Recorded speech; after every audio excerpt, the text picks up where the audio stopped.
আমার 5 লাখ টাকা লোন নেওয়া, সব মহিলারা এসছে আমার বাড়িতে, এসে বলছে লোন শোধ করো। আমি কি করে করব? গরু মদিকে কিনতে হবে।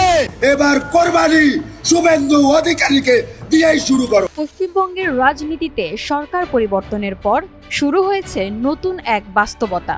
গরু জবাই ও পরিবহন নিয়ে নতুন আইন পাশ করার পর এবার পবিত্র ঈদুল আজহার ঠিক আগ মুহূর্তে পশ্চিমবঙ্গের কোরবানির পশুর বাজারে দেখা দিয়েছে অস্বাভাবিক স্থবিরতা।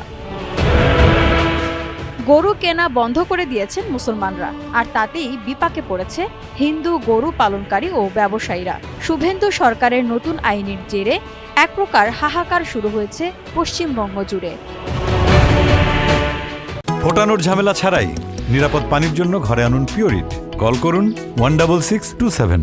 দীর্ঘদিনের রাজনৈতিক সমীকরণ বদলে পশ্চিমবঙ্গ রাজ্যে এবার ক্ষমতায় এসেছে বিজেপি নেতৃত্বাধীন সরকার। নতুন মুখ্যমন্ত্রী হিসেবে দায়িত্ব নেওয়ার পর থেকেই একের পর এক নীতিগত সিদ্ধান্ত ও প্রশাসনিক পদক্ষেপে আলোচনার কেন্দ্রে রয়েছেন শুভেন্দু অধিকারী।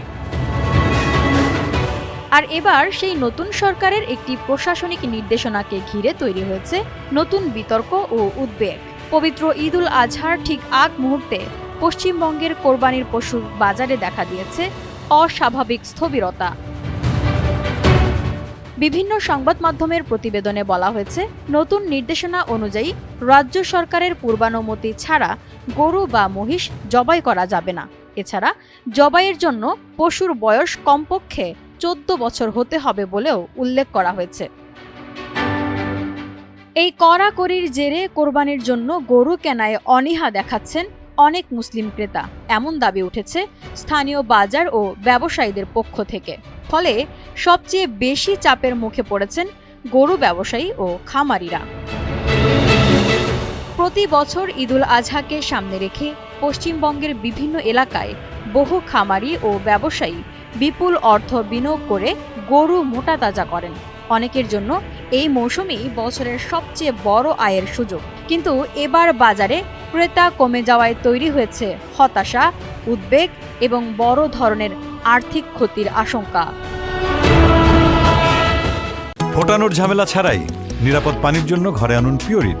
কল করুন 16627। ব্যবসায়ীদের অভিযোগ, 14 বছর বয়সী গরু বাজারে পাওয়া যেমন কঠিন, তেমনি প্রশাসনিক অনুমতির প্রক্রিয়াও অনেকের কাছে জটিল মনে হচ্ছে। ফলে পশুর হাটে আগের মতো ভিড় নেই, কমেছে বিক্রিও। এই পরিস্থিতির মধ্যেই গত সোমবার অনুষ্ঠিত হয় পশ্চিমবঙ্গ সরকারের গুরুত্বপূর্ণ মন্ত্রিসভার বৈঠক শেষে সাংবাদিকদের মুখোমুখি হয়ে পরিস্থিতির বিষয়টি নিয়ে কথা বলেন নারী ও শিশু কল্যাণ মন্ত্রী অগ্নিমিত্র পাল। তিনি জানান, মুখ্যমন্ত্রী শুভেন্দু অধিকারী পুরো বিষয়টি নিজে পর্যবেক্ষণ করছেন এবং ক্ষতিগ্রস্ত খামারিদের জন্য বিকল্প পরিকল্পনা নিয়ে সরকার কাজ করছে।